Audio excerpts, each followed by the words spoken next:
Construções do Minha Casa Minha Vida vêm apresentando problemas estruturais. De acordo com o levantamento feito pela Controladoria Geral da União, foram observadas falhas em mais de 50% das unidades em todo o país. A nossa reportagem visitou casas do programa habitacional em Valparaíso de Goiás. Veja o que nós encontramos. O que não falta na casa da Edilene é rachadura. Ela mora aqui há mais de 3 anos. Quando se mudou, não viu qualquer problema na construção. Só que pouco tempo depois, começaram a aparecer os primeiros defeitos na estrutura, que tem tirado o sono da dona de casa. Você fica pensando, será que eu vou conseguir amanhecer o dia, minha casa está inteira? Muitas vezes você está dentro da casa, se chover a casa treme. E a casa dela não é a única nesse condomínio, em Valparaíso, que apresenta problemas. Outras têm mofo, mais rachadura, isso sem contar o vazamento de água em toda a rua. A tubulação vem com frequência, furação de cano, todo mês é um vazamento, a construtora simplesmente se liga, explica, eles vêm, arruma, mas aquela água toda que evaporou vem para o bolso dos moradores. Esse engenheiro explica que o excesso de água no solo e ainda problemas no aterro das casas podem ser os principais responsáveis pelos defeitos nas estruturas. Elas estão sobre aterros. Em Brasília nós temos um problema congênito do solo, que é um solo chamado colapsível. É mais ou menos igual aquele biscoito mineiro de Proville. Sequinho, ele é duro. Pôs na água na boca, não precisa nem mastigar, ele dissolve. Ela torce, a porta não fecha, depois vidro quebra, depois trincas, vem a primeira trinquinha, depois vem a segunda, depois o piso solta, depois a cerâmica solta, etc. O pior é que essas casas fazem parte do programa Minha Casa Minha Vida do governo federal e não são as únicas que reúnem queixas dos moradores. Um relatório feito pela Controladoria Geral da União revela que 56% dos beneficiados reclamaram de falhas nas construções. De acordo com a CGU, as empreiteiras responsáveis terão que reparar os danos. A obrigação originária é da construtora em reparar as falhas construtivas detectadas no âmbito do Minha Casa Minha Vida. A partir do momento que a empresa se nega ou posterga a reparação dessas falhas, ela é sujeita a uma sanção administrativa aplicada pela própria Caixa, que é qual? É exatamente não receber, não participar mais do programa Minha Casa Minha Vida e não receber recursos, de certa forma, subsidiados para o financiamento desses imóveis. O Ministério das Cidades informou que vem tentando solucionar os problemas apresentados e reforçou que as empresas que não corrigirem as falhas serão impedidas de participar do Minha Casa Minha Vida. Agora tem muito dinheiro público aí.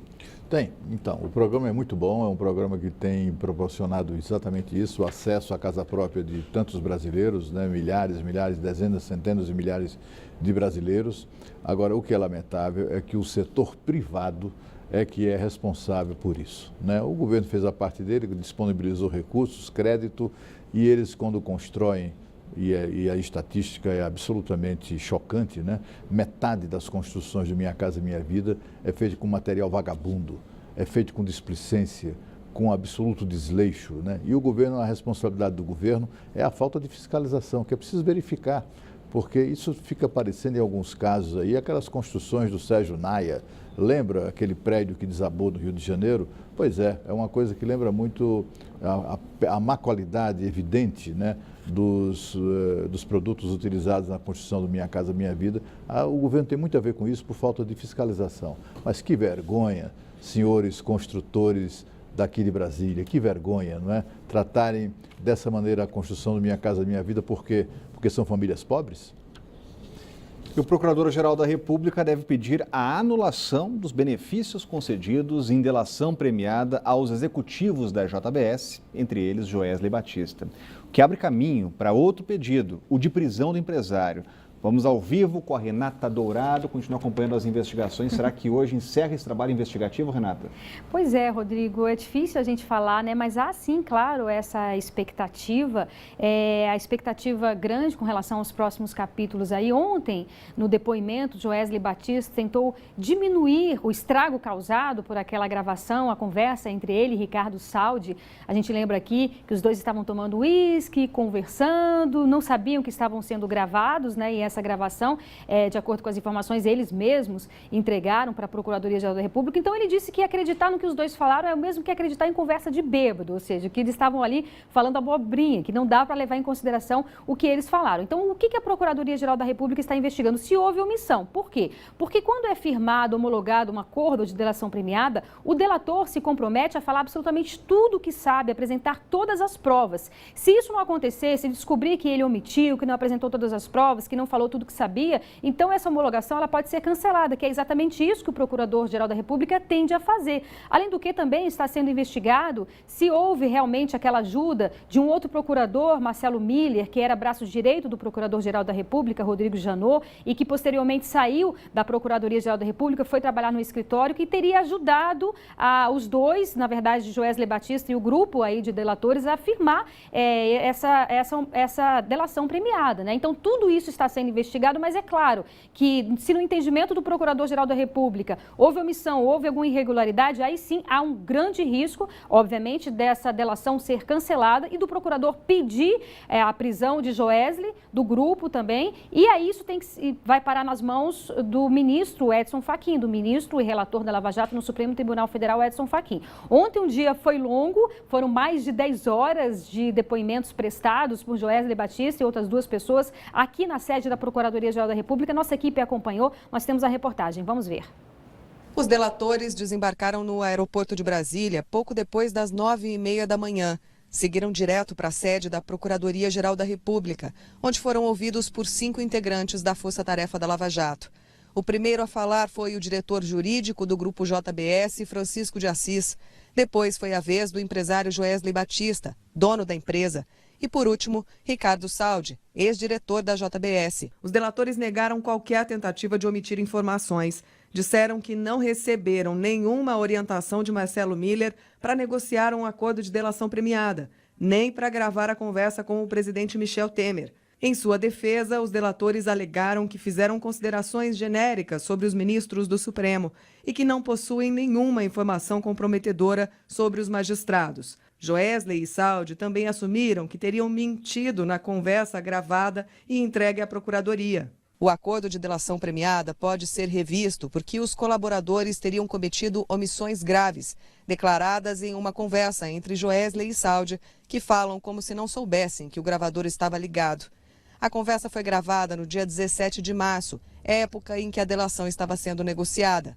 Os dois disseram que iriam usar o ex-procurador da Lava Jato, Marcelo Miller, para se aproximar do Procurador-Geral da República, Rodrigo Janot. Marcelo é do MPF, ponto. O Marcelo tem linha direta com o Janot.